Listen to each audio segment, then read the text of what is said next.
people, but giving you solid stuff. I'm trying to give you my best and then get from you your best. And so that's my motivation purely, is to share this, and especially to share it with the younger generation. But do not, if you're my age or a little younger, few of you might be older. I don't know. I'm 82. I don't know. So don't think I'm excluding anyone who isn't young. I'm concerned about everybody, but it's especially the youth because they're the future, you know? So global reach looks pretty good. And, we can reach out and even get more. Now, as I said, my primary reason is for intergenerational dialogue for doing this show. And you're going to see young people involved in the show more. We've had some, but we're going to have many more involved in this show. And the issues that we've been addresses the issues of all of our people, but especially the younger generation. This whole point of the choice between two cultures, it affects all of us. But what's hit our community since '68, globally and in the United States, especially affects our youth. And they have been put in a technological, economic, social, political, police bind, racist bind that is very difficult. And they're doing quite well with it, but they need help. And so this choice between two cultures, I don't know if you get it, but that came from God. That one has got no holes in it.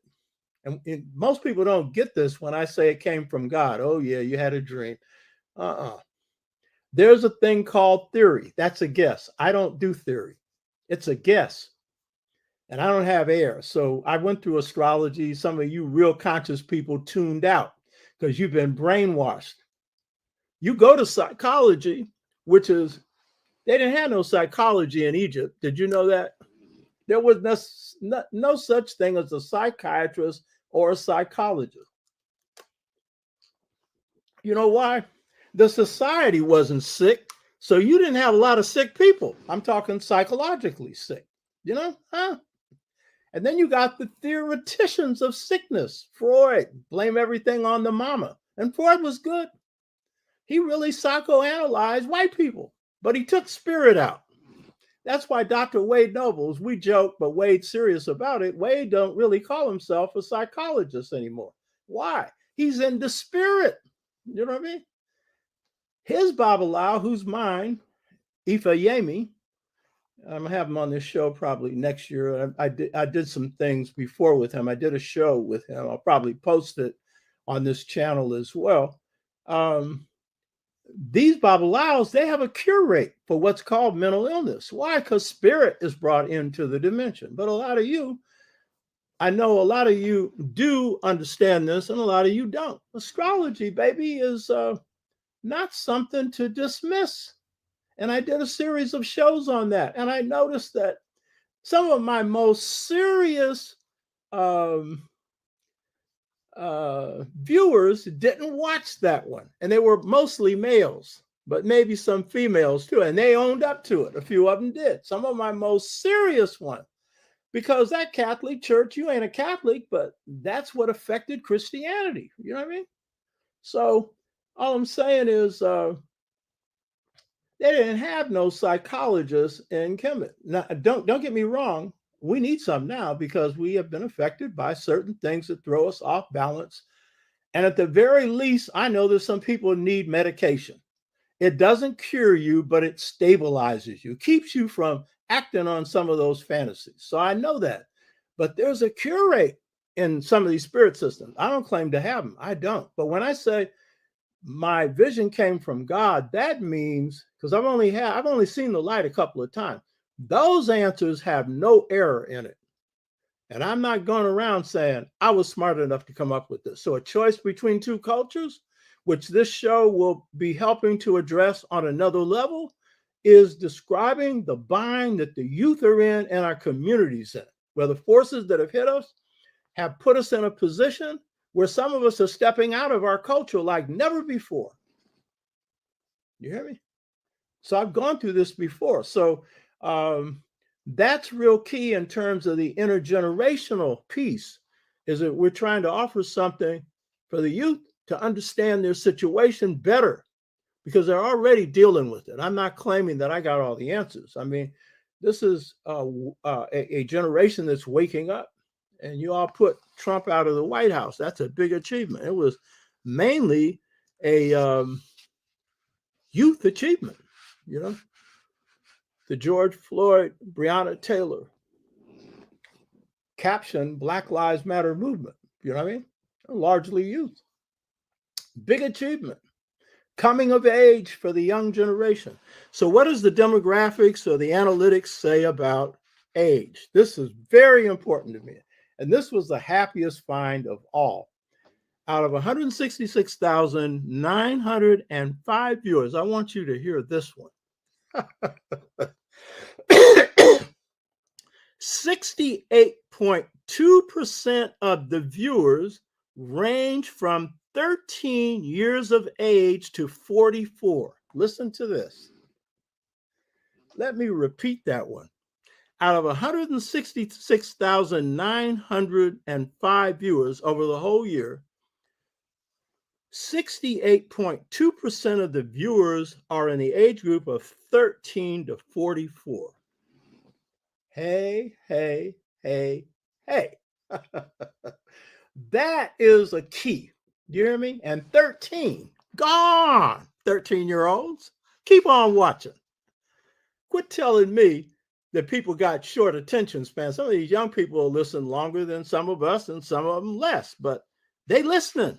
Hey, and then 31.90% of the viewers are between 45 and 65 years of age. 65 plus years of age. I mean, it could be over 65. So that's 31.90%. That's a nice little spread. So we got an intergenerational audience heavily weighted towards the young, but also a significant number of elders who bring in the wisdom.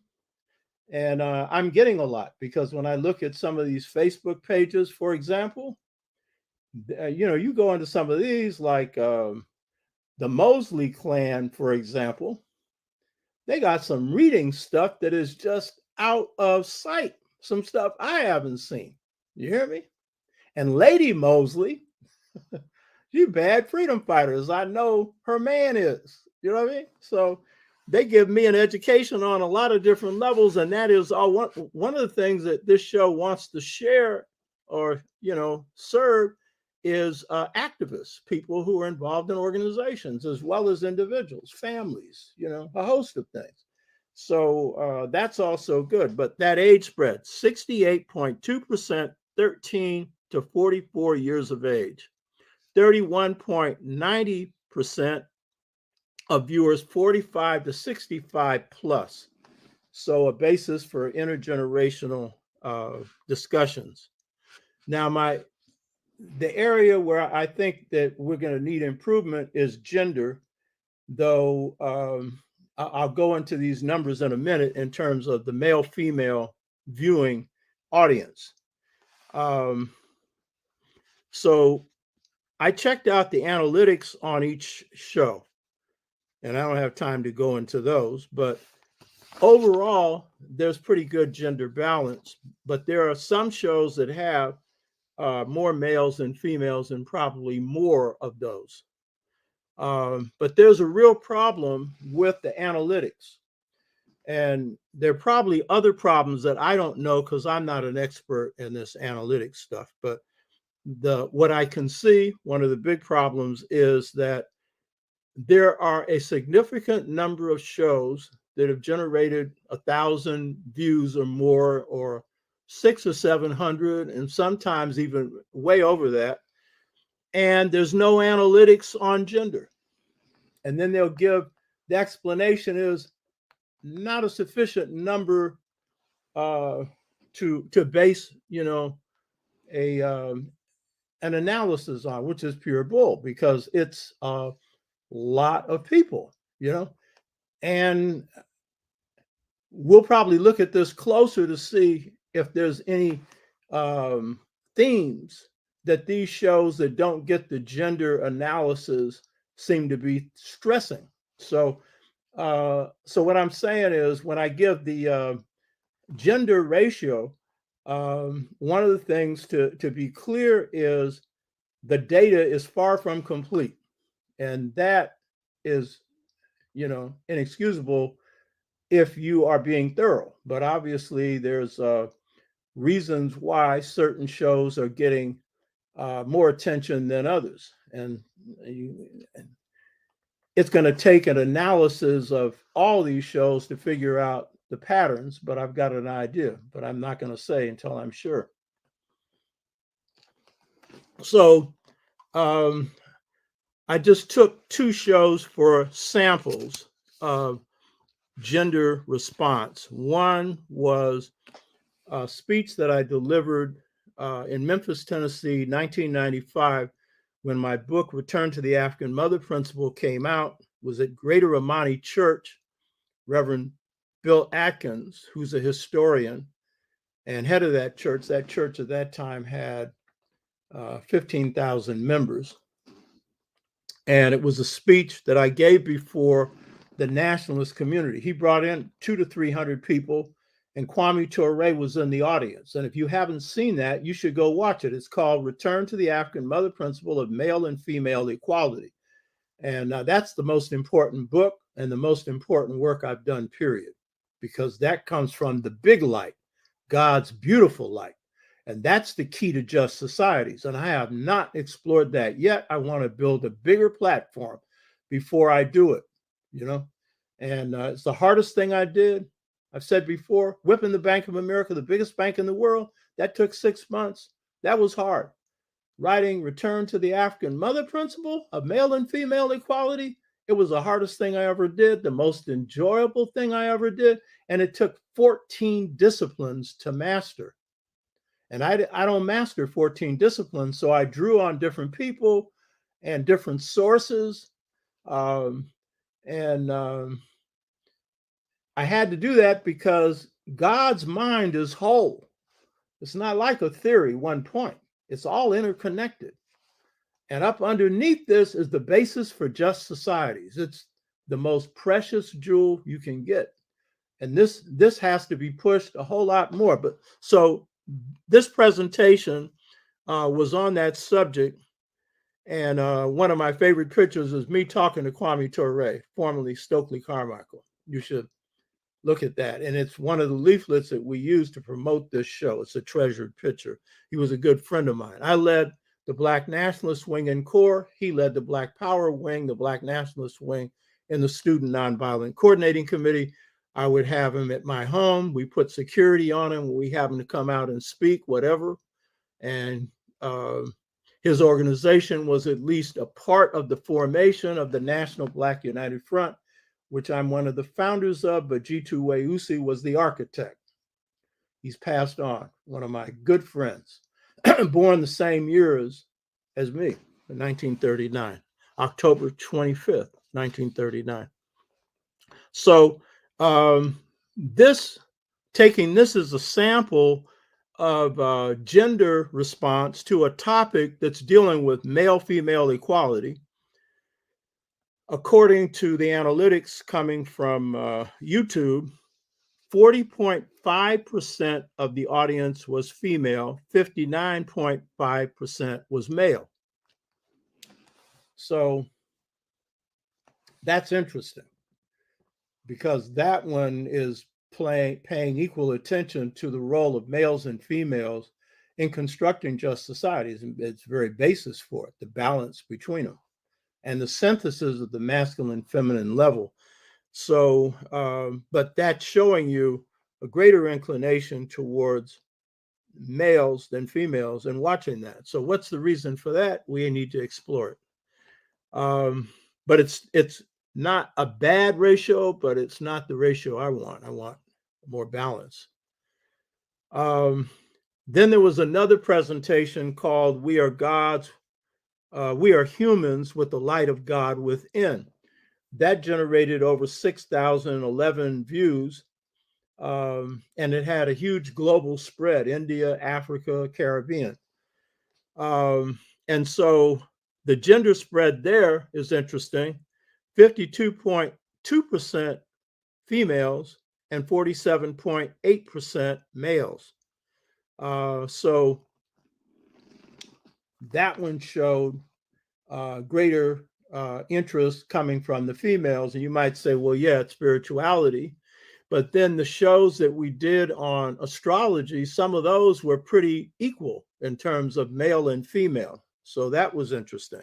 But what's interesting about this God Within is that the average view time for females was 40 minutes. Now, this is really something here, because very often this flips which sex watches longer, you know.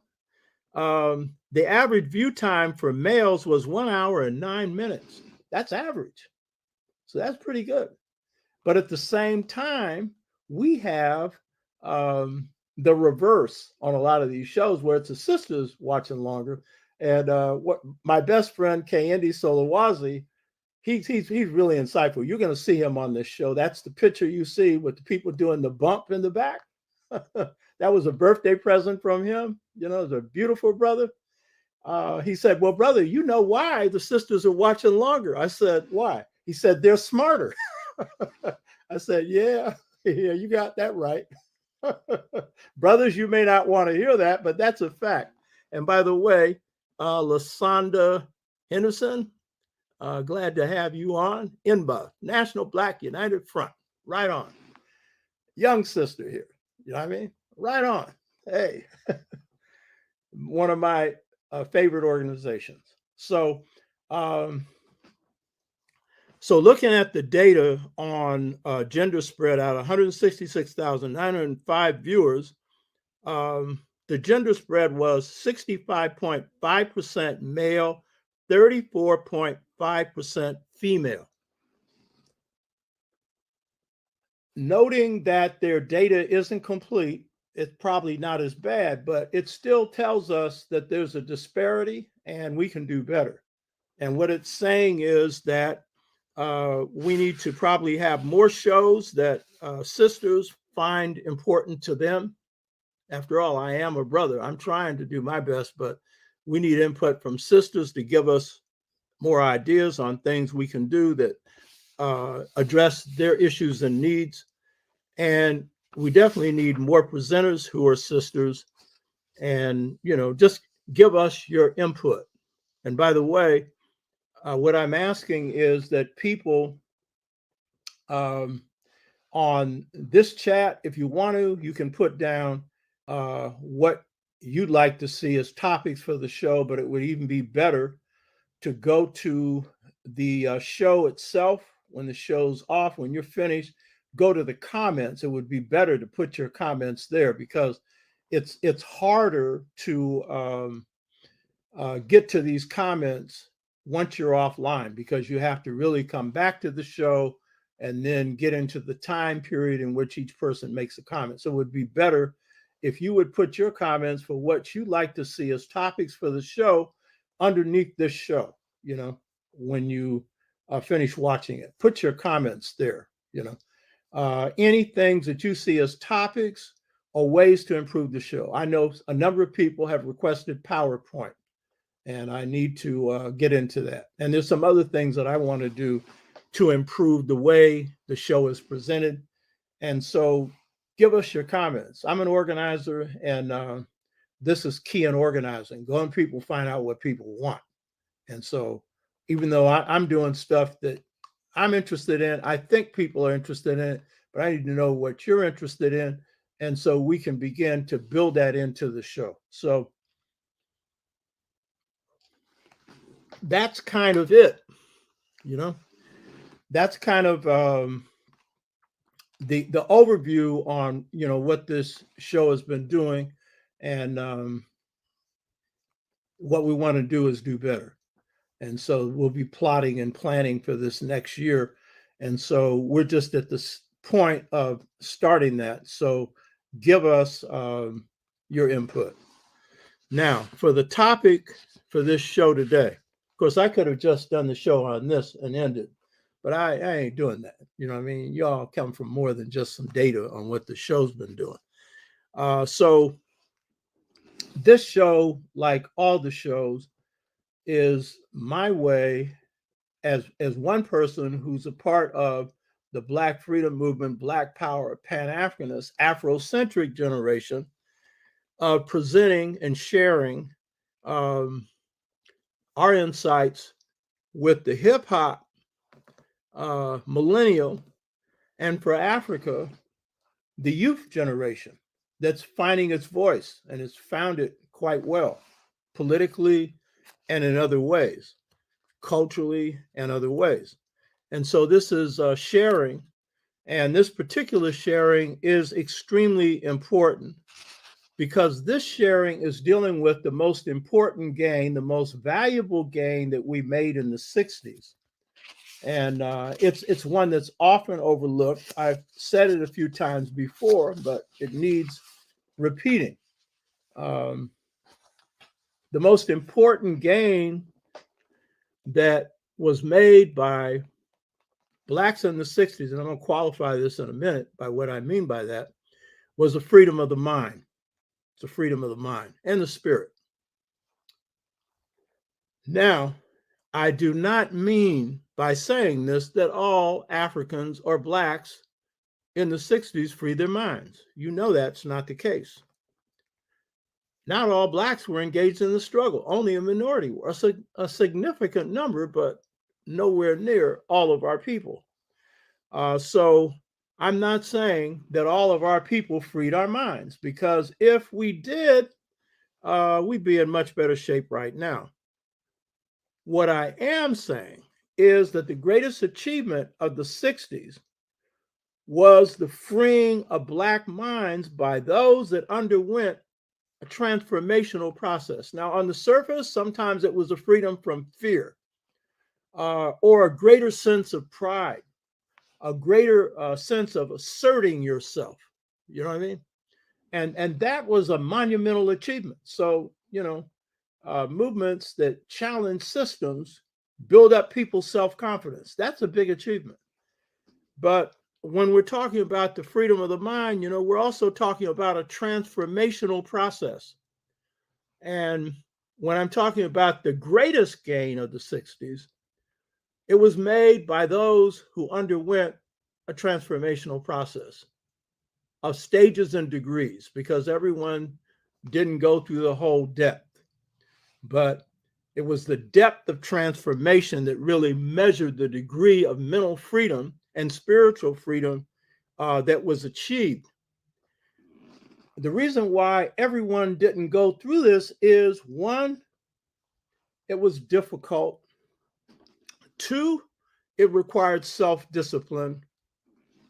And three, it required introspection, looking at yourself, not just outwardly at changing a system, but changing yourself. And I said many times on this show that our ability to change society is measured by our ability to change ourselves, because the transformation of society is reflected in what we're able to see and the agendas we're able to lay out for change, but it's got to come from within. That's not a Western view. The Western view, it's all the material system that is changing the economy, changing the political system. Those are important. But if you don't do the changes inside yourself, you won't even be able to conceive what those changes should be, let alone make them work. So this journey was a difficult journey, this transformational journey. Not all our people were engaged in movements for change. Not now, not then. Others who were started the journey and stumbled. And I'm talking about either the political journey, definitely the psychological identity journey of transformation. Some started off, they hit some books, they knew something about themselves, and they stumbled. Sometimes the pit was drug addiction. Sometimes the pit was the internal insecurities that we have as a people and individuals have, because we're human, And so it took them off course.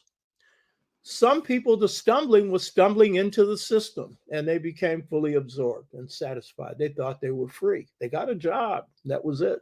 You know what I mean? That was the end of it. So there were many stumbling blocks. They were both internal and external. I mean, the system posed their own stumbling blocks, counterintelligence program, you know, a host of other things that came out and attacked the movement. So it wasn't just us, you know. Some people were terminated or locked up for so long that they were taken out of struggle, though some, like Geronimo Pratt, came back stronger. You know, I mean, beautiful brother, came back stronger. So this journey to awakening wasn't easy. And one of the biggest stumbling blocks that Africans in the US faced was the ghost of slavery inside of us. And for Africa, the ghost of colonialism inside of us. And so a part of the success on this journey would be, to what degree were we able to throw out, to, cough up these internal inbred sicknesses, you might call them, illnesses that come out of slavery and colonialism. So that was a key part in the journey. So this was kind of like spiritual cleansing. It's kind of like if you're in a haunted house, you know what I mean? You've got to cleanse the spirits out. It's kind of like our spirit house had some haunting that we had to get rid of. But the haunting should not be overestimated, because we also carried within us the spirit of our ancestors. We carried within us a great culture. Some of us weren't even conscious of it. Some of us still aren't, but it helped carry us through. Because as Amilcar Cabral, who you see over here, he said the liberation movement's an act of culture. And he said, and I've said this before, he said, most movements are not conscious of how they are expressions of culture. Most are to an extent, but most are not. The Chinese and their liberation struggle, they were, really expressing some form of emperorism. They've just installed the head of China into this probably lifelong position that Mao Zedong and Deng Xiaoping occupied, because China has embedded in it since 221 BC this idea of the emperor. So there's a, repetition of that. There's a cultural repetition of that. And so with us, we have carried inside of us in a gene pool 144,000 years of history, going up against 400 or so of oppression, 249 of enslavement. And we often focus on just the enslavement and, the damage they did and this. Yeah, it was terrible. But guess what? We came out of this with our humanity intact. I was going through Naim Akbar's book. I think it's his best work, Breaking the Psychological Chains of Slavery. I'm going to have him on this show. I know Naim, brilliant brother. And one of the conclusions he reaches about the ghost of slavery that we had to overcome was that we came out of slavery pretty normal. You know what I mean? I would say we came out of slavery at a higher level of humanity than the people who enslaved us. It shouldn't be hard, but that ain't the point. The point is, the people who carried out one of the most inhuman, savage systems conceived by humanity, they were the ones who were engaged in savagery, and we're often being compared to them. So being able to come out higher than them ain't that hard, because that was savagery. And so quit talking about they dehumanized us. They put us under dehumanized conditions. But as Black people often say, just because I'm in the mud doesn't mean I'm mud. You hear me? And the awakening of our people was this capacity to transcend circumstances. And so, as Amilcar Cabral has also said, the greatest enemy that a people face in a struggle for liberation are our internal weaknesses. And it's the internal weaknesses that we always have to struggle against and overcome. And so the sixfold stages to mental freedom is an ultimate healing system. But get this straight. I'm not saying it's a healer for schizophrenia. I'm not saying it's a healer for bipolar. I ain't saying that. No, you're going to need some help on that one.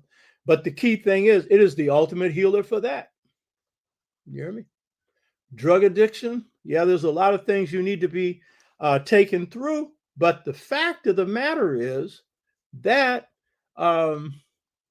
when you undergo the transformational process where you deeply love yourself, chances are you won't have to go to Alcoholics Anonymous for the rest of your life. And I don't knock people who do that, because that's better than being an alcoholic. But if you really get in and deal with the spirit that took you there to live your life in a bottle, then chances are the healing process will take care of you. And the proof of the pie is in, if you look at Malcolm and the Nation of Islam, they were able, when they took people through that healing process, that pretty well took care of them, because they gave them something to put in place of that, which is love of self, knowledge of self, respect of self. So this sixfold stages to mental and spiritual freedom is ultimate healing, and I'm a walking testimony to it, but I'm just one. You know what I mean? You can't call mine empirical evidence. I'm just one, but I'm going to tell you, I know without this, I wouldn't be doing what I'm doing right now. You know what I mean? I'll go back into that later. So before going into the external ghost that we need to expel, and they're not all from slavery either, I want to share one of the main reasons that the sixfold stages freedom system is so powerful and curative. This is a real key thing. The systems of colonialism in Africa, where the Europeans come in and take over your country, generally with force and violence, and then rule you, or the system called neo-colonialism, where Malcolm called it dollarism, where they're ruling you economically. You have independent countries, but they're being ruled by the World Bank, the International Monetary Fund, and whatever corporations want. They want to take all your wealth, and they come in and call it structural adjustment. They should have called it structural lynching. We know better how to manage your gold than you do. Yeah, you sure do. Take it all. I was driving with a taxi driver in Ghana a number of years ago, and he's telling me that the gold mines there, the British have them. And I said, independent Ghana, what the holy hell is that about? He said, well, they know how to better handle it. I said, yeah, they know how to better take it. You know what I mean? That's about all they're going to do. You know what I mean? And bleed it.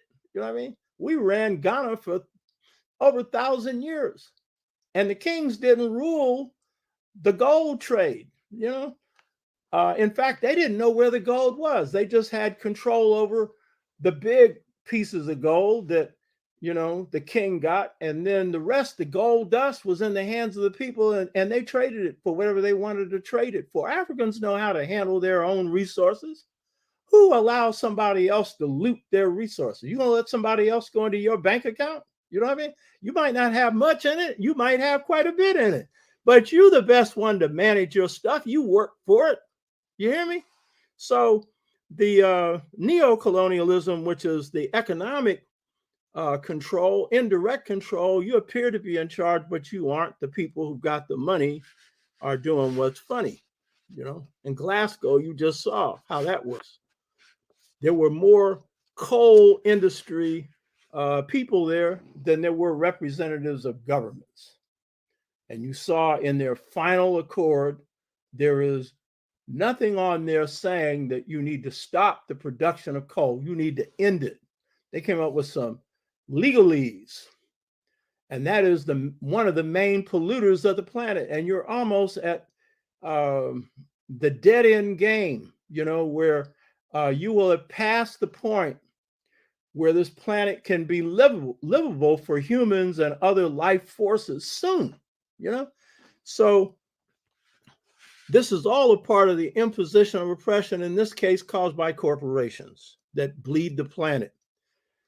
And so when we're looking at the external ghosts that we need to expel, and we're looking at the main reason why the sixfold stages for freedom is so powerful and curative, then what we need to understand is that on the one hand, it was a brutal system of slavery or colonialism that was imposed by force, and then by false teachings. That is, the white man is superior, confusing their power with superiority. There are no superior, inferior human beings.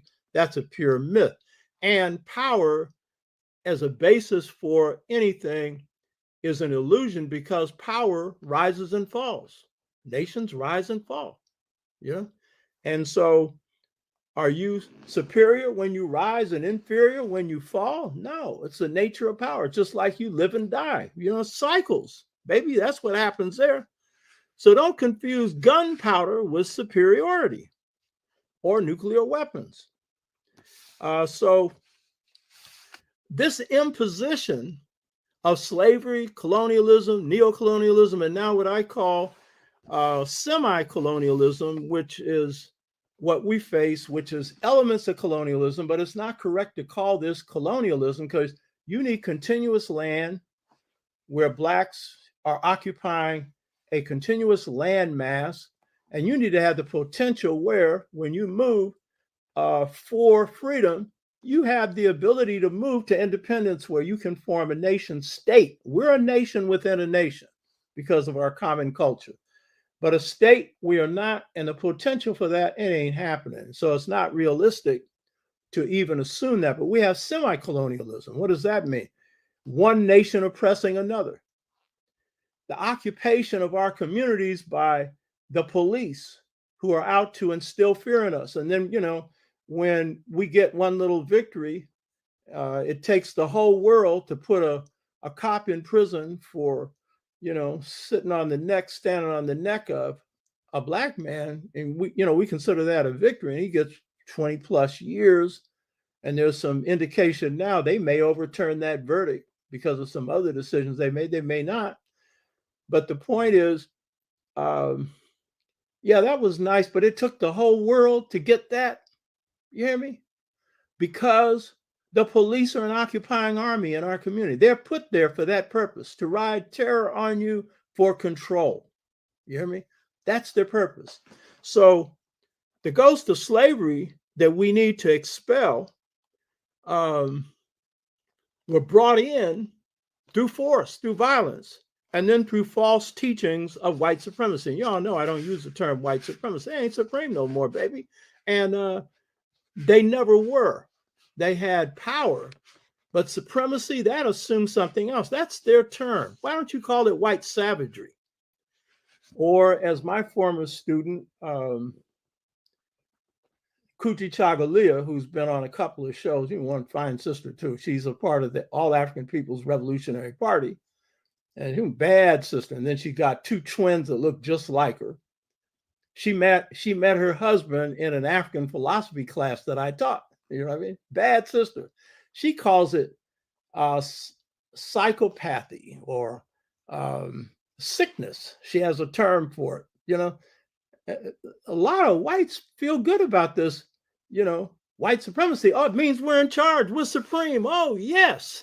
We want to restore that. You know what I mean? I'll label them something else. And they're not supreme in the world. They're in decline. You hear me? We're in decline. They are in decline throughout the world. But the key point is the imposition of these ghosts instill false beliefs of inferiority, and often leading people who are oppressed to think their way out is to imitate the people who oppress them. So part of the sixfold stages to mental freedom is coughing that up. And the key thing to get straight is about the sixfold stages to mental freedom is it is very much tied to power. Putting a people to sleep to any degree that you put them to sleep is an act of power, of intimidation. We've never really been asleep, but to the extent that we haven't been fully aware, fully conscious, and certainly powerful because of being overpowered. So it's an act of power over you. And so that's what colonialism, neo-colonialism, and semi-colonialism is able to achieve through power. And so what happens with the sixfold stages to mental freedom, it is a byproduct of a system, a movement that is struggling for power. In Africa, for independence. In the United States, against Southern-style political apartheid. In the North, against economic apartheid and police violence and other forms of oppression. And so it is out of the struggles, the battles against these systems that in the South were successful in terms of overturning legal segregation and the denial of the right to vote. And that has sent the right wing into a tailspin because they feel dispossessed. That's part of what Trump stuff is on the election was stolen. It really means that we shouldn't have been voting. And the black vote is just illegal automatically. And that's basically what they're trying to do now. They're doing now through a variety of states, stripping blacks of the right to vote and some young people, some people of color, so that they can stack the decks enough so that if it's not an overwhelming number of votes in your favor, they can take it. And that's basically what they're doing. But they also have underneath this a sense of dispossession coming from defeat rendered on their behinds in the 60s and 70s. Go look at my presentation that I did on the Civil War, Black Power, and how blacks won the Civil War, and then going through Reconstruction, post-Reconstruction, laying out prescriptions for how Trump would be defeated before he was. Go look at that and then do your own study, and some of you already have. So when we look at the sixfold stages for mental freedom, it comes out of battles, and it is most effective where those battles were successful. But even where they weren't, it was our force going up against theirs. And in the course of that, while we were attacking economic issues, political issues, issues of violence, in this case coming from the police to the Black Panther Party, now Black Lives Matter, through the Montgomery bus boycott, through King's Operation Confrontation in Birmingham, through the Selma to Montgomery March, and the only northern movement that was successful, the San Francisco Freedom Movement, that addressed effectively economic apartheid and defeated an entire economic power structure on the issue of jobs. It's not just the systems we were going up against. It was a transformation of consciousness that occurred as a result of those struggles. And it's out of that that flows what's called the sixfold stages to mental freedom. And here's the deal. We didn't have any books to draw from on this because there was no book on this. Because it couldn't be. Because power relationships in the world had to change before we could undergo this experience. Because while we had rebellions in slavery, and we had some powerful movements like the Garvey movement, and there were some real transformations that occurred there, the power relationships in the world were such that they worked against us. And so these movements could only go so far. But what happens in the 60s is the power relationships have shifted. The West has fallen as a power. America was on a rise in 45 and went into decline in 72. 27 years, America experienced supremacy of global power, and now it's in decline. That's the most rapid decline of any imperial power, major imperial power in the history of the world. And it was done in part because of stupidity. They engaged in wars they couldn't win, didn't know their enemy, Vietnam, Korea. They lost in North Korea, by the way, Iraq and Afghanistan. But in part, they were going up against a high tide of power shifts in the world. And that gave us maneuvering room in this country. Without that, we wouldn't have been able to launch the kind of movements that we launched, starting in the roughest place to launch a movement, which was in the southern part of the United States, where you just get lynched for just being in the wrong place at the wrong time. True, you can get shot by the police anytime, anywhere. But in the South, that was just standard stuff. And our people showed great courage and great creativity in the way they handled that. Jiu-jitsu moves that they made to produce victories. So we didn't have a book for the sixfold stages to mental freedom that would lay out, well, what are these stages? And you follow stage 1, stage 2. Why? Because the transformational process that leads to this freedom of the spirit and the freedom of the mind was one that came out of battle. It came out of conflict on the African continent between the forces supporting colonialism and those who were opposed. Whether it was Algeria, whether it was the struggle in Guinea-Bissau and Cape Verde, but particularly Guinea-Bissau, whether it was the struggles in South Africa, Southwest Africa, Mozambique, Angola, those were the armed struggles, or whether it was the peaceful independence movements in Africa, and then the struggles here. So it took these battles against apartheid in the South and economic apartheid in the North and colonialism in Africa. It took blood, it took sweat, it took courage, it took study, and it took introspection. And all of these things were the basis for transformation. And those of us who were undergoing change, we didn't know what the cycle was. Here's the rule in struggle: follow the truth. But now we have clues of the pattern. So when you have a pattern and you know the pattern, and if you know the full cycle, then use it. And if you can, raise it to a higher level. But I think that those of us that were able to undergo real transformation, the key was we're following the truth. And we went wherever the truth led us. And to me, that's the most beautiful thing in life. Ultimately, the most beautiful truth is God. You see the light of God, that's the most beautiful light. And it's whole, and it's liberating. This whole thing of you shall know the truth and the truth shall set you free. Well, it's true. You know what I mean? If you use it. So the path followed by an Amilcar Cabral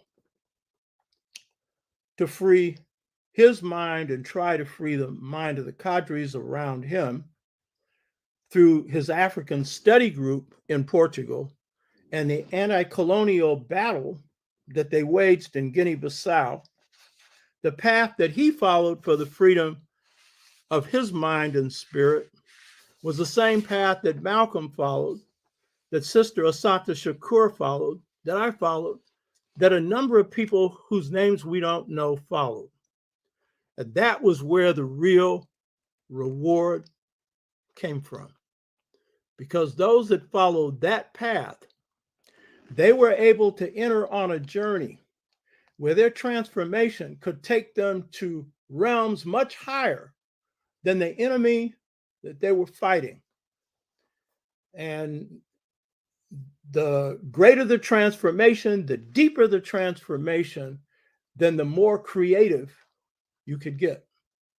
You hear me? And I should say King underwent that transformation.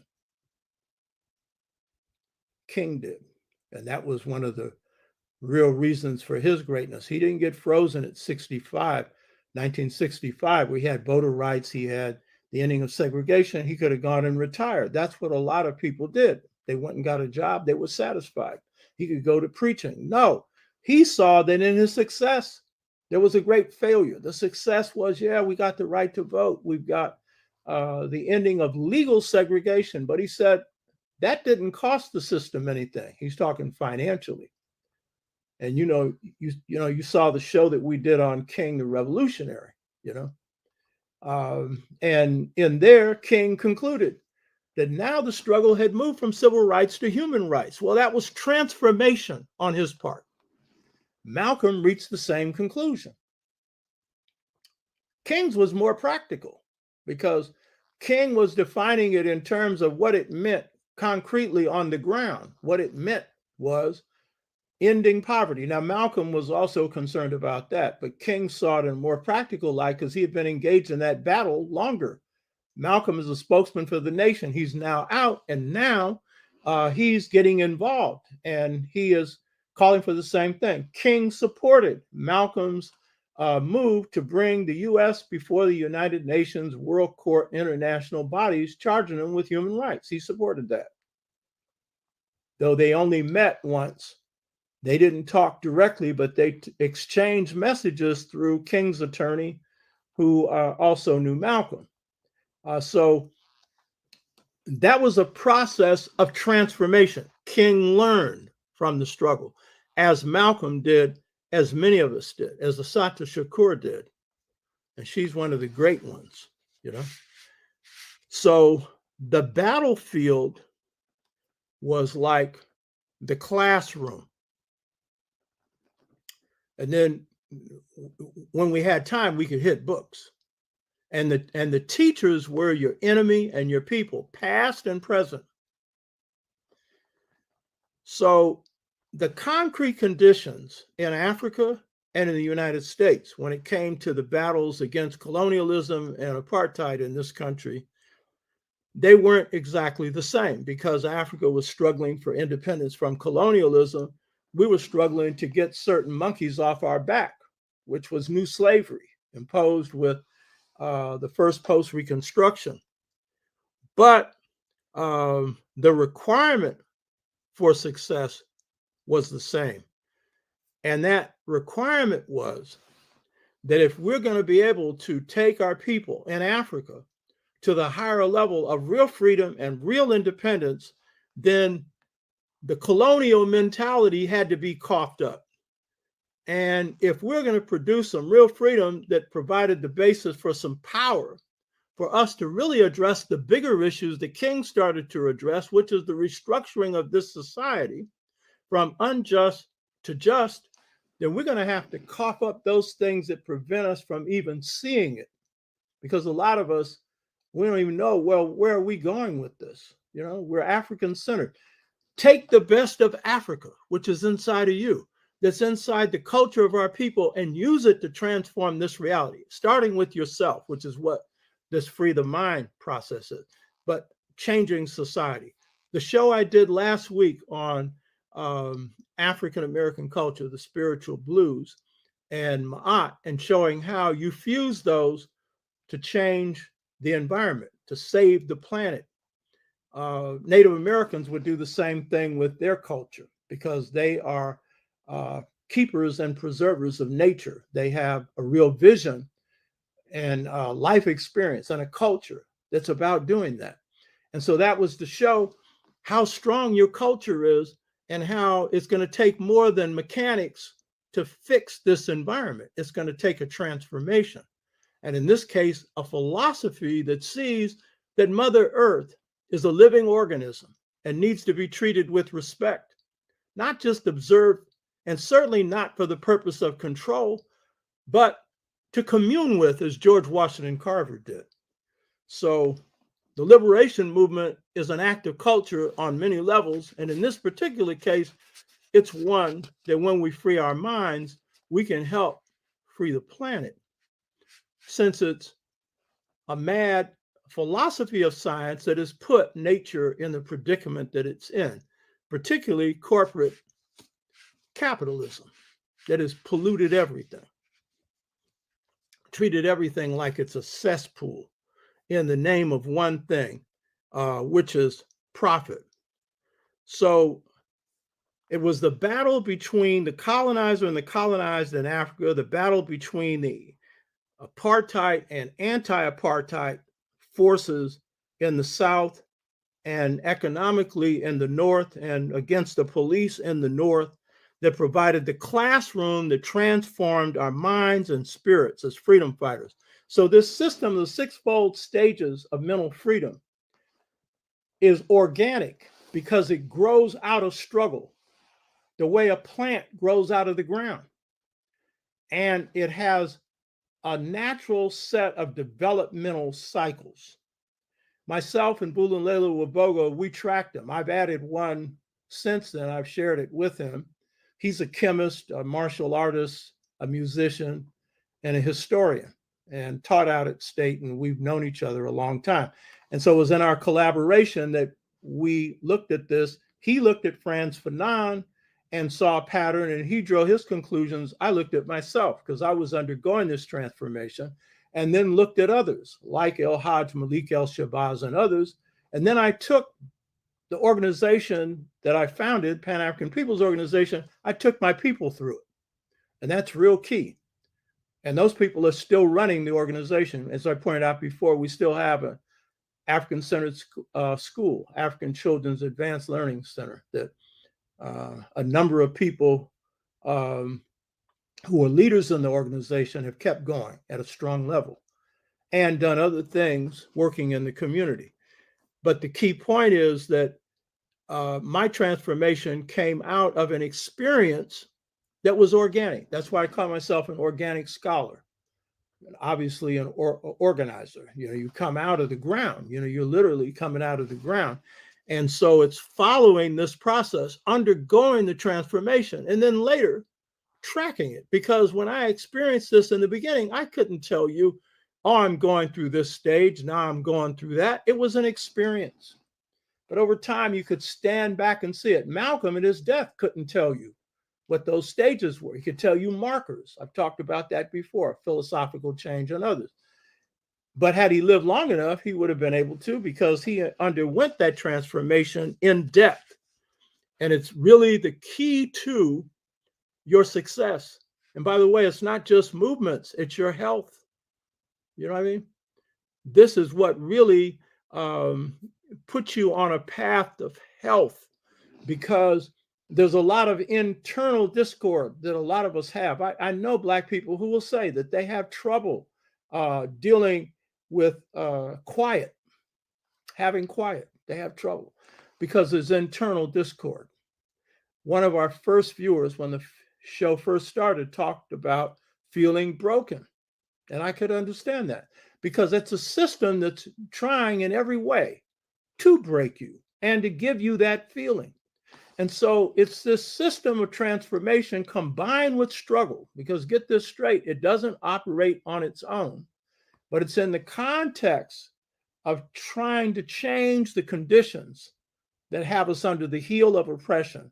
It's that combination that gives us this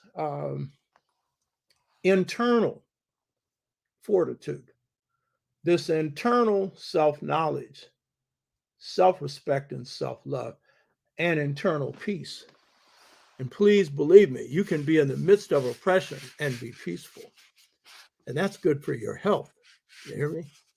I'm 82, no high blood pressure, no stress, you know what I mean?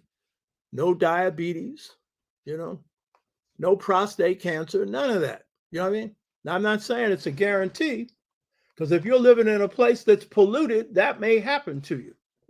If you can get out, get out. But, you know, we're in environmental zones that kill us, you know, so that ain't got nothing to do with your attitude. That's got to do with your condition. So it ain't all about attitude, but the attitude is a part of it. And as you think, so you are. So it contributes to that. So these battlefields were really the basis for the transformational process occurring.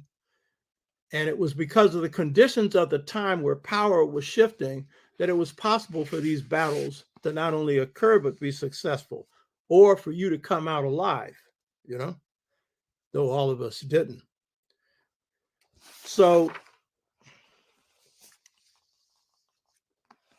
Cabral made the point that the liberation movement requires a return to the source. And basically, the source is in the sixfold stages is your people, both past, it's your history and your culture, and your people right now, the people who make up the mass of Black folks in this case, the mass of African people. That's your source, along with your history and your past, and it's summarized in your culture. And so it's these things that we discover in the course of struggle, we draw from, and we become strong through merging ourselves in it. It's everyday Black folks that woke most of us up, woke me up. I know Kwame Ture said the same thing of his own experience. Every day Black folks.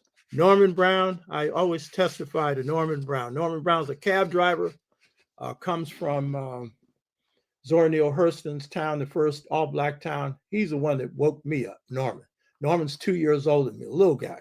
You'll see him on this show. Very smart. He was my vice chair in Corps. And is over eating some chicken at Virginia's restaurant that fed us for 5 years free, 2 meals, because we were full-time organizers. We organized 19, 20 hours a day for 9 years, you know. And it's over eating some chicken. And he was telling me what he was eating, that he opened my eyes and I underwent an awakening, a transformation. It came from a brother who came from an experience where in his whole life, he hadn't seen a white person until he was 18 years old. He was in an all-Black town and then moved to New York and got New Yorkized, you know, with all that political consciousness. And it's here I am, a law school student, second year of law school, and Norman Brown is breaking down how the system's working, which my father had been telling me forever, but it flew over my head and I underwent an awakening. That's organic, baby. And that was both mind-blowing. It was like my first experience of mental freedom when I thought I was free. My mind was on remote control, but I was thinking my own thoughts, but I was thinking somebody else's and didn't know it. So on the one hand, it was the light of freedom. A little light, it felt good. On the other hand, it was embarrassing. I'm supposed to be free. I'm supposed to be smart. I'm supposed to be, because my favorite saying was, I know, you know, up till 29, that was my favorite saying. I know, yeah. Well, this was a rude awakening. I didn't know. And what did I not know? My enemy? Didn't know myself. And that was my journey for awakening. It took me on these sixfold stages to mental freedom. And what did people say who were around me? Some of them said, what happened to him? Some of them would say, he's crazy. Because you see, in the world of the blind, the one who's got one eye, he's treated as abnormal, or she. You know what I mean? And so you're crazy when you're sane. And it's vice versa, you know, the other way around. And so, yeah, so that's what some people thought, because suddenly, you know, I'm talking this Black stuff. Suddenly, I'm questioning things I never questioned before, you know? And so that was a part of the sixfold stages to mental freedom. The webinar that we're proposing, and I think we got about 26 people that have signed up so far. We need a minimum of 40. It's for the experience, because I can describe this all day long. You ain't getting it unless you've gone through it. This is an experience. And that's why I don't do theory. It's another reason I don't do theory. That's an abstraction. Half right, half wrong. My stuff walks. It's got to work. In battles, you can't have no theory about, oh, if I do this, this might work. Hey, your enemy's going to knock you out. I'm a martial artist. You know what I mean? You ain't no theory on how you take somebody down. You practice it. somebody come at you, you might have to make another move, but you basically know the moves. That's key. Huh? It works. I'm in a workable system. I got to have a master who's good at fighting. Fine for the theory. It looks pretty, but in a fight, can you win? That's the rule. You hear me? And in sixfold stages to mental freedom, this works. It produced a Malcolm X. It produced an Amilcar Cabral. It produced an Asante Shakur. When I say it produced, they did the work. You hear me? And as a result, they were able to get results. So Amilcar Cabral, his most important strategy in the liberation of Guinea-Bissau and Cape Verde, he was born in Guinea-Bissau, but his parents were from Cape Verde. And Cape Verdeans very brainwashed because they've been assimilated. They think they're Portuguese. Cabral did for a long time. And so his main strategy in the armed struggle for PAIGC, Party for the Independence of Guinea-Bissau and Cape Verde, main strategy, aside from the war strategy, was to create a group of organizers who would become leaders, who had internalized this transformational process. And the key objective he was trying to achieve was to shape organizers who loved their people. That was the key thing. Who could follow the truth. And if they got some power, wouldn't abuse it. That was his key objective. That was something he had achieved through his own transformation. He was trying to reproduce that.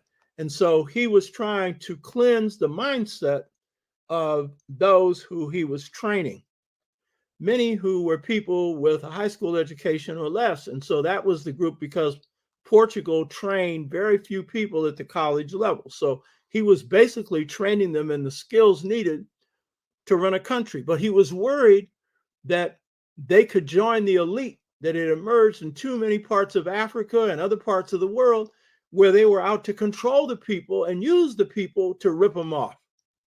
And so that was the project of the sixfold stages to mental freedom. And he always said, this transformational process is not completed until you join the struggle. And that was true for us. In fact, our awakening occurred in the midst of struggle. Cabral started in a study group. Our study group was battle. And then it encouraged us to hit the books, which is hard to do when you're in the middle of a struggle. So there were two things then we had to draw from in the sixfold stages for mental freedom, for the transformation of consciousness. One was the strength of our people, embedded in our historical past and our people's current culture. That was a twofold process. One was the past, one was the present, drawing from both. And that's why you see on this show, it's not just African history, it's African American. It's not just African culture, it's African American. Because that's the reality for you, or whatever your reality is. If you live on the continent, in the Caribbean, whatever, if you're drawn from Africa and you live in the Caribbean, then it's, applying it to your reality. But it's both, it's not one. And it's internalizing the best from Africa's past into your present and discarding what's negative in both your own and in the African reality. So get this. This is an organic system. It has a developmental process. It has stages that people go through. I'm not going through all these stages today. I'll touch on the first one. But that's the developmental process. And wherever you are, it is a system for you getting to the next level.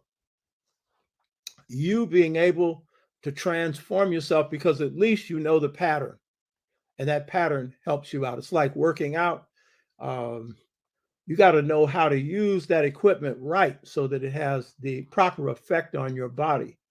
And it's the same thing with transformation. If you understand the stages and levels, then you have a better idea of what you can do to work on yourself. It's like, as I said before, it's a garden. And so You got to work on the weeds. And you don't want to be using all of this stuff that you spray on plants that causes cancer and poisons the food chain, animals and other things, you know? And it's the same thing in an awakening process. You can systematize it when you understand the system. And so I'll get into the first stage by addressing, first of all, one of the big weaknesses or ghost of slavery that we know about and that we need to expunge or remove. This was described by Carter G. Woodson. He's referring to students, but this applies to the people as a whole. And he makes this comment, or he made this comment. He said, to handicap a student, and I would just say a people for life, by teaching him or her that their face is a curse, and their struggle to change their condition is hopeless, is the worst kind of lynching. It kills one's aspiration and dooms him or her to vagabondage and crime, to poverty or crime. And so he's describing this whole enslavement process, and the process continues on to this day of defining us, in this case, Blackness, as ugly, as a curse, the curse of Ham, which drilled into some of our heads. And therefore, to say that we're in a hopeless position, there's nothing we can do to change it. And that is a part of a mentality of both colonialism and slavery of the oppressor put inside your head. So if you believe that, then you're contained. You're not going to struggle against it. So that's a ghost of slavery that we're aware of.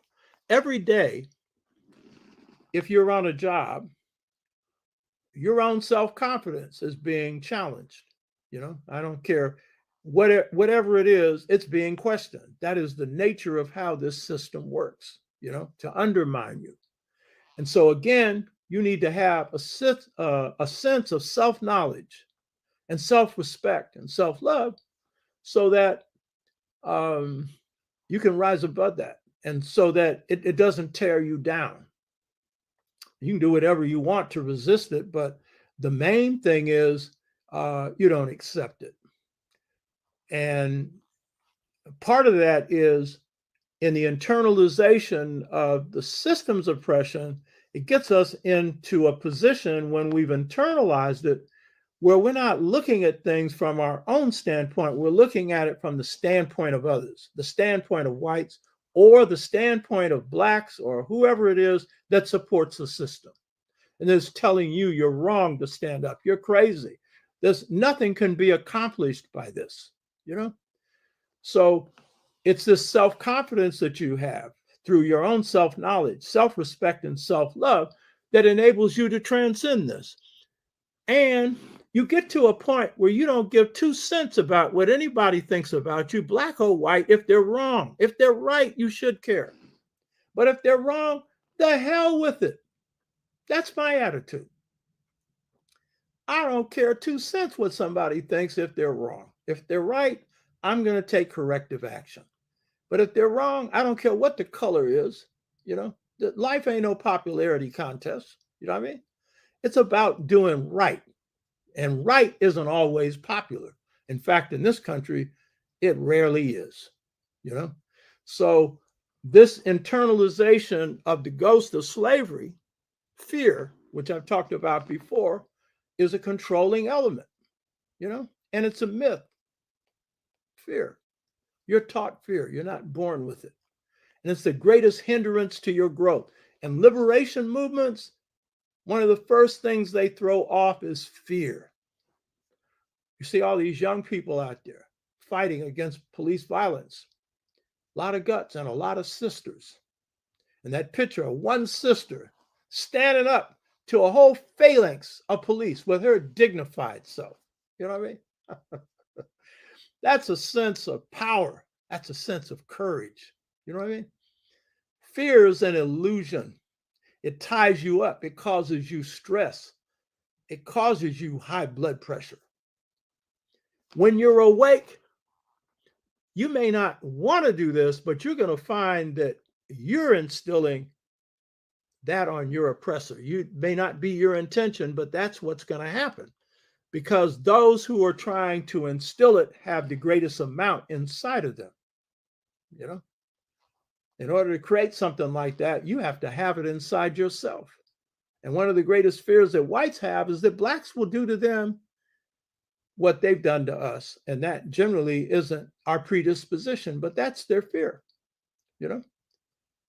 But fear is a myth.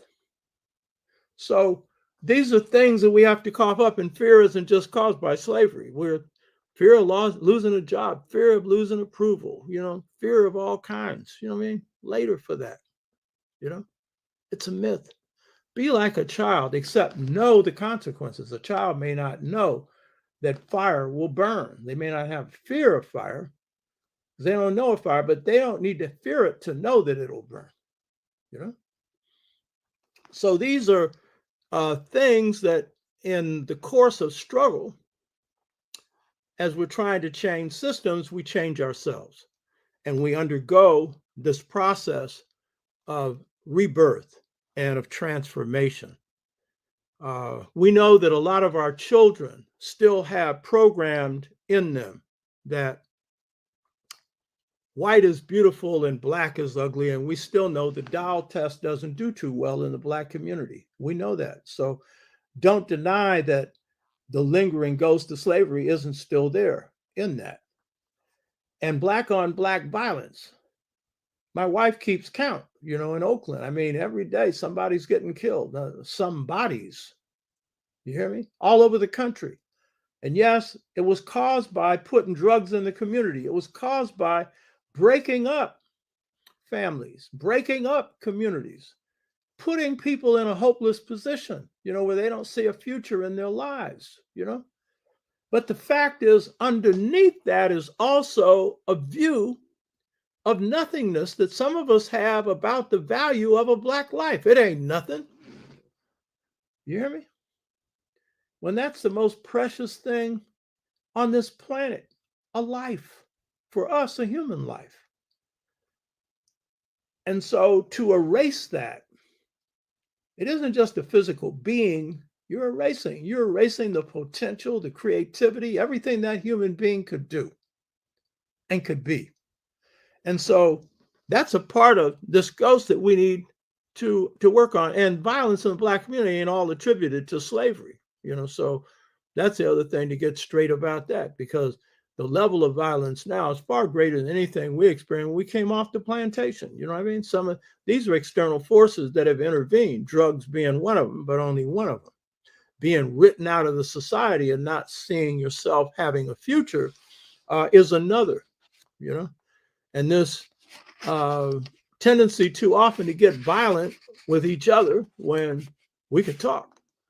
And it's a shame that we need to have programs to teach us how to do that. But if that's what we need, then do it. You know what I mean? So the key thing that I want to stress in terms of the stages of awakening or the sleep stage that we come out of, there are two first stages in the sixfold stages to mental freedom. One is assimilation. The other one is Black identity in this country, and it would be African identity on the continent, and it would be Jamaican or whatever the national identity is of an island culture, you know. Blacks come out of one of these two when it comes to the first stage. We charted this, there is no question about it. A minority come out of the assimilationist stage. I came out of that. Cabral came out of that. Malcolm came out of that. But a majority of our people come out of this Black identity stage. King came out of that. The brother that woke me up, Norman Brown, he came out of that. You hear me? So it depends on your life experience, which one of these takes place. And in the case of Cabral, coming out of the Portuguese colonial context, His first step to freeing his mind came through study group that they formed, an African study group, in which you had many of the leaders of what would become the liberation movements in Mozambique and Angola taking part. And they called themselves Cabral's generation. And part of Cabral's awakening came through his plunge into studying his past, his African past. But part of it came through understanding that the colonial project of the Portuguese, and I should point out, the project of whites in this country was very similar, was the colonial project of assimilation. But that was not for the masses. That was for a tiny elite, because the Portuguese were very, poverty-stricken when it came to their economy. They had a weak economy. So they couldn't do the amount of miseducation that the British or the French could do. So it's very little. But the few who went through that process, and Cabral was one of them, they were being trained to be an elite that would become the Black colonizers, so to speak. They would be given a miseducation, mind transplant, Portuguese. Cabral came into that with one being descended from Cape Verde. And then their job is to go back and control the people. In the United States, and I'm repolishing chapter 11 in my book on SEV. I've done 608, sometimes I tell you 614, that I'm doing cut and paste. This is really hard. Writing is rewriting, and this rewriting stuff, I enjoy all of it, but it's not the most creative part. But right now I'm dealing with the Mohawk Conference, and I'm setting up this 11 chapter because this book is being written like a novel, and then at the same time exploring the mastery system. And so in this one, I'm dealing with the Mohawk Conference held in the end of the 19th century in New York, a place called Mohawk. And there had been 6 of these conferences on Native Americans before then. What to do with them, who were 10% of what was left, because they had killed off 90%. And then there were 2 on the African American. And all I'm going to say about this particular conference is this. Their project of assimilation was to create 2 groups of Blacks that they saw could be the controlling elements for Blacks. Now, it becomes much more complex later.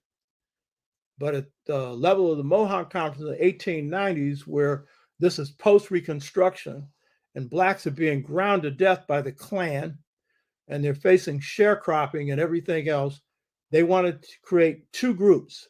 One was the group of teachers and professors, but mainly teachers, and the other was preachers.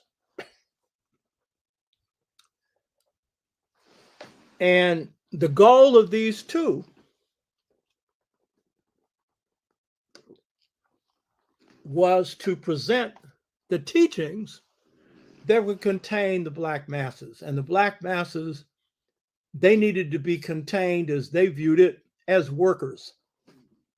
Now, the ones who are being trained as the elite in Portugal or by France or Britain, they eventually would be trained to be the leaders of African nations, to manage Black labor, to transfer the wealth of that labor back to Europe.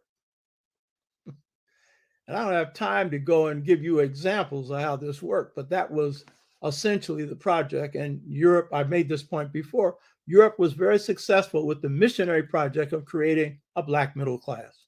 All right. But the problem for the Europeans in America in the 1890s was that Blacks proved to be very hard to manage. We wanted 40 acres and a mule. We wanted our own homesteads where we could raise our families. Black men were protective of their women and did not want them in the grasp of white men, and would not stand for any of them coming in telling their children or their wives to do anything. So we were restive and we were rebellious. from 1865 into turn of the 20th century. And so this exercise called the Mohawk Conference was about containment, how to contain the Black masses.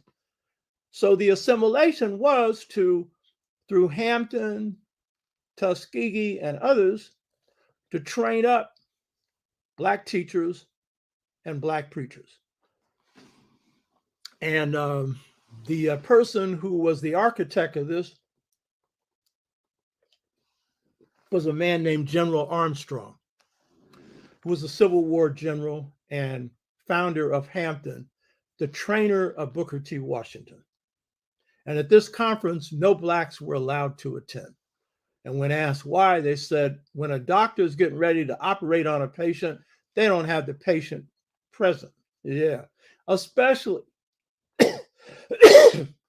when the patient's Black and they are proposing a lobotomy. And ain't nowhere in the world the patient's going for that. They are proposing a system of miseducation that is designed to lead to servility and subordination. This was the project. And I'm going to tell you, this project failed. And that's what you don't get, because we're forever. We don't know a victory when we have one, because we don't study our own history. Because they had a problem. And this was the problem, because they're creating a new Black middle class, very small, but teachers and preachers. And for a long time, that's about all Black people could do: teach, preach, or undertaker. You know what I mean? Or doing something else you didn't want to do. And so the project failed. Why? Because Blacks were then transitioning into what you don't think. See, you think we were brainwashed, not all of you, because you've heard enough of me to say this, and some of you have done your homework and know better. But Blacks were not Christians during slavery. They were making the decision now to embrace what they called Christianity, but it was voodoo. They were taking the voodoo they practiced for 249 years in plantation slavery and sticking it up under the Black church. And it was a 97% decision. That's Black folks for you. We're 97%ers. You hear me? 97% of Black people supported the Montgomery bus boycott. Until the families were unraveled, 97% of Blacks married to Blacks, 75% two-parent household. And now still, it's 86% of brothers marry sisters and 93% of sisters marry brothers. I always say you mark our nationalism by our relationship rates. We like each other in spite of having issues. We sure do. And the reason is we like our mamas. Guess what? You hear me? So the key point is assimilation in the beginning of this project was to create an elite group that could control the masses who were on remote control. The problem was the masses weren't going for it. And this was through industrial education. But I would say that their classical education, later, those that taught that, it was also for the same purpose from the white standpoint, not necessarily from the Black standpoint. So this was frustrated because Blacks were creating their own religious institution under what's called freedom. They had already had it under plantation slavery. It wasn't really religion, it was a spirit system. They dropped it into what they called the Black church. And they had their own leaders. And so the objective of creating preachers was to create a new kind of preacher that would come from the white boys' book. But Blacks weren't coming from a book. And some of us to this day will read the book, but there's something else that drives us, which is the spirit, baby. One of my specialties is Black church. The other one is the Black family. The other one is Black music, along with history and philosophy of a lot of different areas, and politics. You know, it's a specialty of mine. And as an organizer, you can't be an organizer in the Black community unless you can also fit into organizing in the Black church. And movements that haven't done it have made big fat mistakes. I'm not going to list them because it's going to sound like I'm putting down a movement. But a big fat mistake, since it's an institution you own. Yeah, it's got all kinds of problems. But the fact of the matter is, They were trying through this Mohawk conference to create a new kind of religious leadership because the kind we had was addressing our interests. You hear me? The other problem that they were trying to address was creating a new type of elder because we had our own institution of elderhood carried from Africa. We still have it. It's been weakened by the drug trade. But that's the institution of wisdom in our community. One reason why some bad choices are being made, I know some people don't want to hear this, on COVID is because our youth, some of them, not all, but some of them are not listening to their elders anymore. And they're not going on wisdom. They're going on the ignorant. On, well, they came up with this vaccine too quick. How do you know what's too quick? You a scientist? You know what I mean? Huh? Who's dying the most? The people that ain't got the shots. And I understand why people have responded to this, Tuskegee and a whole bunch of other stuff. I understand that. You should be suspicious. But then we take a polio vaccine. We take a vaccine for almost everything. But this one here is killing us at a greater rate than just about anybody else. And you ain't taking it. Africa can't get the vaccine. They want it. And we're running up here talking about it's a conspiracy. Yeah, the conspiracy is ignorance. As a brother I used to work out with at the Y, who's blind, you know what I mean? He said, common sense ain't so common anymore. It used to be. You know what I mean? Huh? We can count on Black people always making the smart decision. The majority of us still do. You know? So when we're looking at this, the awakening process that our people go through, this assimilation process, was being set up for control. But the people had their own systems, and they did not accept control.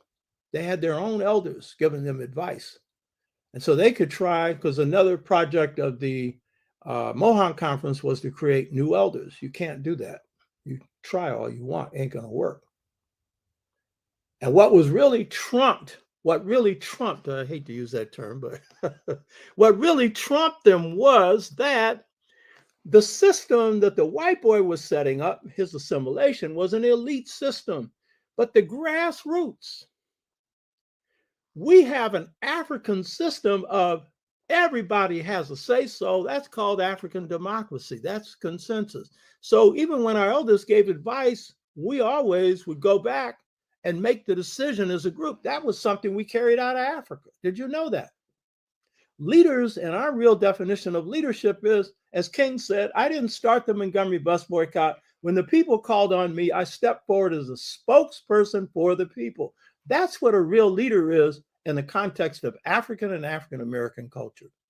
And so this was the project of assimilation. And I'm not going to say it completely failed in that, we have produced over time through college education, not just Black colleges now, a Black middle class. And unfortunately, the majority of that Black middle class has looked out for itself and not its people. And that was one of Du Bois's great disappointments when he called for the talented 10th to lead our people. He realized the only place they were ready to lead was their own personal enrichment, much like what Africa faced with independence leaders, some of whom looked only at their pocketbook. But then there are others who came out of this group who betrayed that position of being a middleman, oatmeal man, or a servant for the system, and were servants for the people. And, the left, they call this class suicide. They committed class suicide as they became one with the people. And so it's not just a middle class, it's a question of the mentality of the people who are in it. So the six-fold stages to mental freedom is a system, provides a system for de-assimilation. Taking people who have identified themselves either as white or, in my case, thinking white and transforming their mindset. Cabral, when he underwent his transformation through a study group, he said, "We decided to be African." You say, that's funny. You're African already. What do you have to decide that? It's a consciousness, a transformation of consciousness. So it is this that this system addresses. And for those who are in the state of Black identity, it evens out the contradictions, because in Black identity, the biggest weakness is a lack of historical memory. But I always say this: the highly developed Black person who has Black identity and the highly developed African-centered person, whether they came through their African-centeredness through de-assimilation or through Black identity, the highest level of the person who identifies with Black is equal to the highest level of the African-centered person, except that this Black person lacks a historical memory, and that is a weakness, without a question. But if they have a deep sense of pride in their Blackness, a love for themselves, that will usually carry them through. It would be better if they were able to do the plunge into their roots to get the deeper knowledge. That would give them more tools in their life.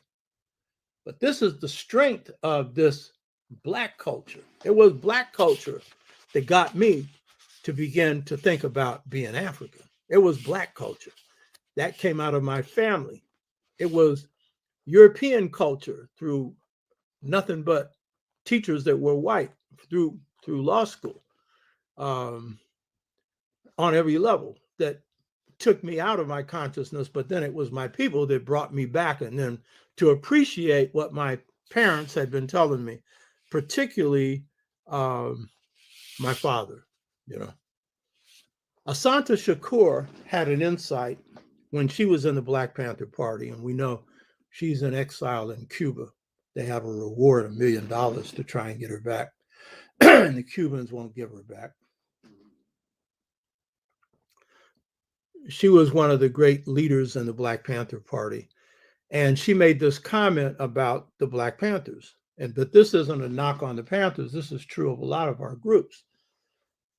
She said that in the Black Panther Party, they knew more about and were taught more about Mao and Marx than about Nat Turner or Harriet Tubman.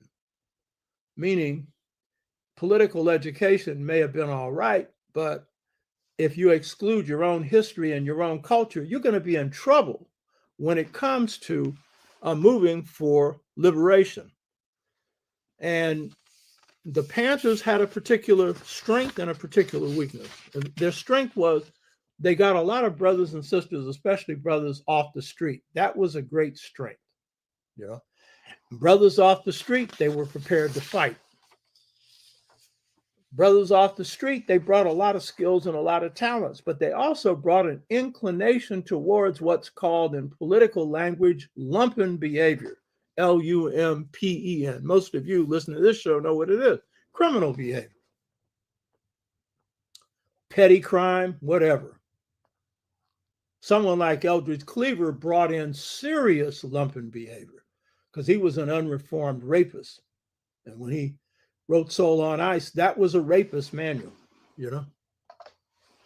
He was into beating women and having sex with them. This is after he gets out of prison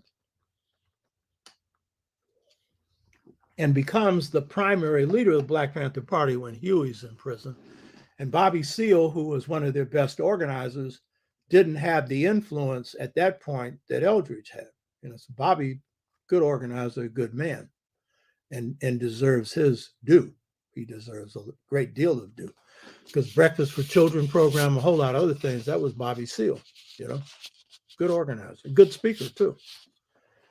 So one of the problems the Panthers had was that when they got in a lot of the lumpen, They didn't have a process for transforming them. The Nation of Islam did, even though they had their issues. If you watch the show we did on the assassination of Malcolm, you can see some of those. It wasn't all pretty. But the fact is, they had a transformational process. It was not as complete as Malcolm's because theirs was religious. Malcolm's was historical, political, social, spiritual, philosophical. His was total. But that was one that he underwent through his process of transformation in prison. And he wasn't aware that these two could collide. That was just his way of following the truth. So the Panthers would have been stronger, much stronger, if they had this transformational process. Now, some in the Panthers went through it. Fred Hampton, Assata Shakur, and a number of others. D.C., Donald Cox, who came out of San Francisco Corps, Field Marshal, Black Panther Party. There were a number that did. And a lot on the East Coast had more grounding in culture than on the West Coast, African and African-American culture. And some on the West Coast did as well. Emory Douglas, very conscious brother, So this transformational process is necessary for any group's success. But don't think that this is just something for groups. It's good for the person because the transformational process is an individual experience. It's a personal experience. And so in undergoing that, it is the real basis for you achieving true internal freedom. It's a key. So in conclusion, when a people experience a system of oppression that leaves them feeling broken, then we need systems that help us put ourselves back together. The lingering ghost, whether it be of slavery or the oppression that we're facing right now, that can take its form of abuse in various forms, including sexual abuse, violence, these have to be broken. And this is a process for that, of creating wholeness through transcending the mud of oppression, rising to a higher level, freeing our minds, our spirits, our families, our communities, the nation that is our nation, and using this as a part of the process for transforming society. So we have to bring up the ghosts that are hidden in our subconscious, to spit it out. We have to reach a point where we really love ourselves. And I know many listening to this show already have that. But the point is, we all have areas we need to work on. But for our people, this is crucial, tied to movements for transformation on whatever level that may be, based on your interests, based on your skills, because we all have different fights to fight on different levels. But it's got to transcend just the person to something bigger than ourselves. And that's where real transformation comes. So I hope you got something out of this. This is an experience. I want to stress that the webinar is crucial for this because that's going to be a 12-month process. I'm going to have people that I took through this process have been using this in their lives for 40, 45 years. And they've used it also in their families. They've used it personally. They've used it in prisons. They've used it in various places. And so they bring in a skill set. And so when we do this transformational training, we're doing it for a year, twice a month, a couple hours each time in the month, so that we can get deep down inside of you. And the reason that I'm bringing on other people, so we can break people down into smaller groups so you can interact. But this is one of the main reasons for doing this show, because the information, it may be useful for you, but the transformational system is the key thing. And when this book is finished on SEBA, which is dealing with the apprenticeship system that deals with mastery, then we'll be getting into how you not only deal with the transformation of identity, but how you master your destiny, which are your gifts. And some of you are in the process of doing that. Some are in the process of discovering it, wherever you are. We have maintained in our culture the system of mastering the masters. So that's another story for another time. So I hope you got something out of this. And send by way of your comments under this show any suggestions you have for improving this show, any suggestions that you have for topics, any things you'd like to see, put them out there, and we'll see. That's the way we can improve the show. And for sisters, you got ideas for more interesting topics or more relevant topics for you. What are those? Put those out there. So we want to take this to a higher level. And if any of you have skills that you want to contribute, computer skills or technical skills, let me know. We could use help. You know what I mean? So that's it. Hotep. Let's see what people have here. Let me see if there's a lot of nice comments here about thank you, and people are making observations as they listen, which are interesting.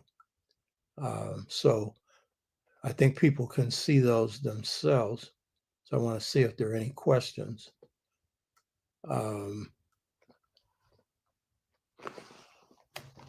So let me get in here.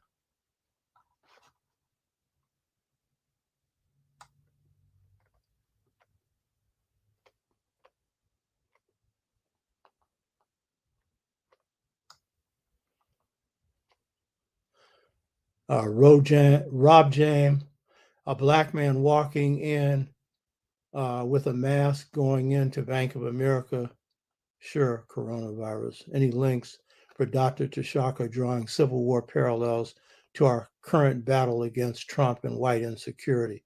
Yeah, go to the show that is entitled Black Power in the Civil War, something about how blacks won the Civil War.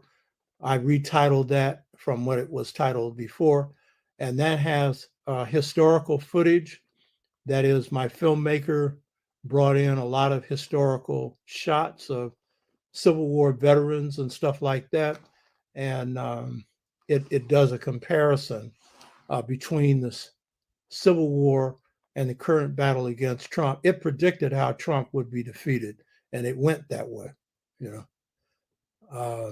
Robin, I don't use the term white supremacy either. I call it white oppressionists or white oppressors, because all they did or do is try to keep us down and get in our way. Yeah. Now, I'm not knocking people who use white supremacy. I understand the context. I'm just simply saying that there are better ways to describe what they're doing.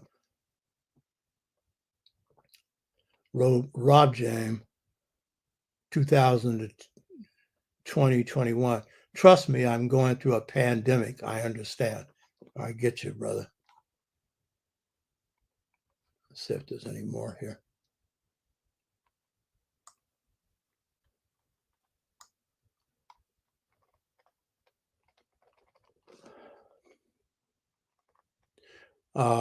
Rob James again. I asked someone, when will African Americans get reparations? They told me, when you go to heaven.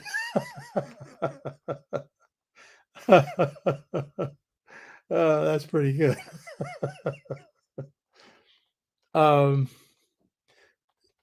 Reparations are generally given when when those that are in need of it have the power to get it. And I think that's usually how it goes. In the case of the Jews, they didn't have the power to get it, but their allies, the Americans and the Europeans, they did, so they could put the pressure on Germany. So they had to give it up.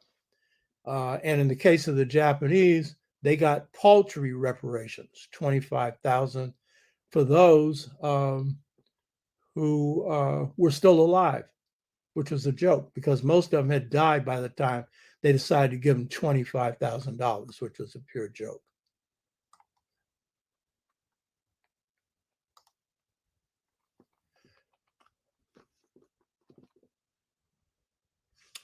Sohandra Henderson, she's repeating a comment made. They put in dehumanizing conditions. Quit saying they dehumanized us. A powerful way to look at that situation.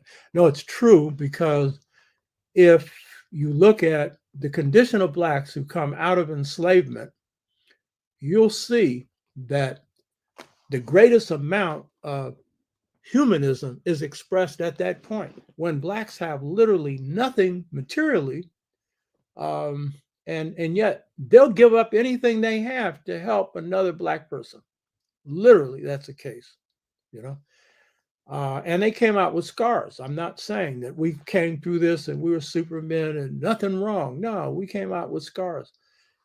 But I was reading Naeem Akbar's book on the breaking chains of psychological slavery.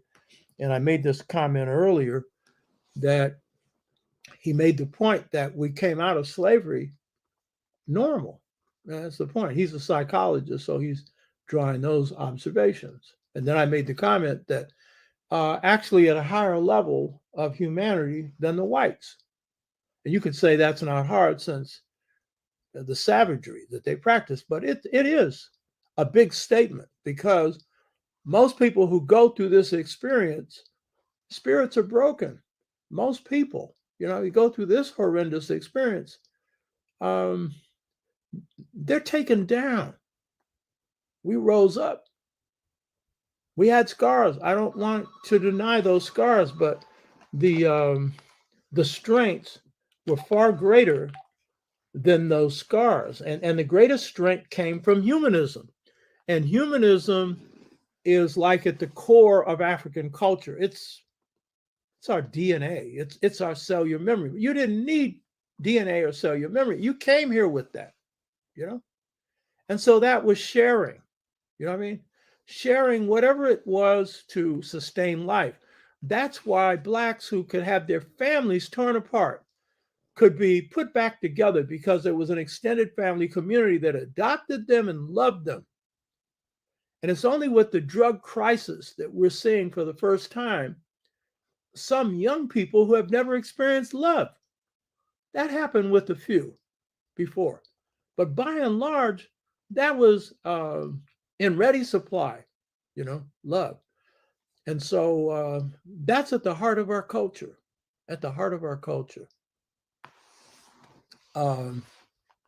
So it's not only a good way to look at it, it's the way it was. And by the way, don't forget, I quote this many times before, Zora Neale Hurston's statement, that the closer to slavery you get, the more African we were. Huh? Get that one. Get that one. Get another one. While the average life expectancy of Blacks was about 50 years, and many dying before that, some dying after that, we had the longest living Africans during slavery, 123 years old, 126 years old. What about that? How did that happen? They were African, baby. Like, I take my castor oil every morning. You all know that's an old folks remedy. That's a cleansing system. Castor oil tastes nasty. I don't care. If it's cleaning my system out, I'll take nasty. You know what I mean? My mother had us on castor oil for 18 years. And my mother never gained or lost a pound until, the end of her life, where she was paralyzed, but, for a year or so. But up to that, she was in great health, and she passed that on to us. You know what I mean? Our oatmeal, that old nasty stuff. I eat it. Put honey on it. Put bananas on it. Dress it up. And 30-minute oatmeal, not that 2-minute stuff. You know what I mean? Complex carbohydrate. It's good for you for a whole lot of things, So those all come from enslavement. And by the way, all kinds of, every family has got their own recipes, herbal and others for healing, you know? So you root that, that's back then, you know? We had different views, you know? Rob James, maybe it's a mental illness called PTSD, post-traumatic slave syndrome, because I consider myself a soldier. Yeah. Okay, let's see if there's anything else here.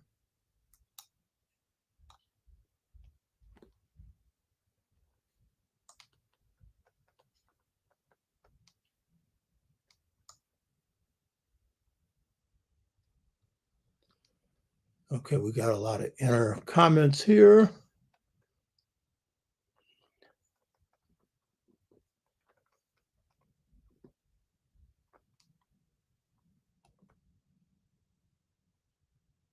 Okay, note that my computer person put up the address for Alton's business. It's Talios, Talios coffee shop in San Francisco, Bayview, Hunters Point.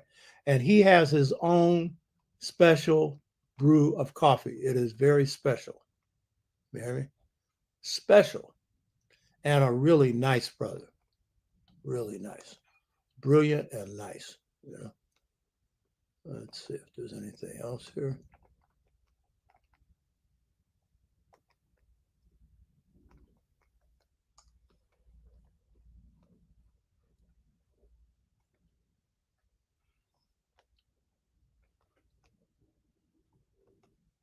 If there's anything else here.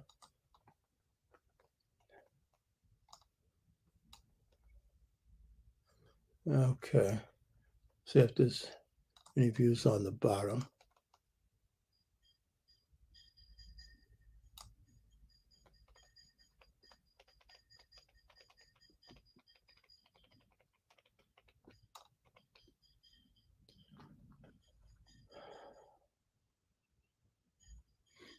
Black Voltron Reloaded.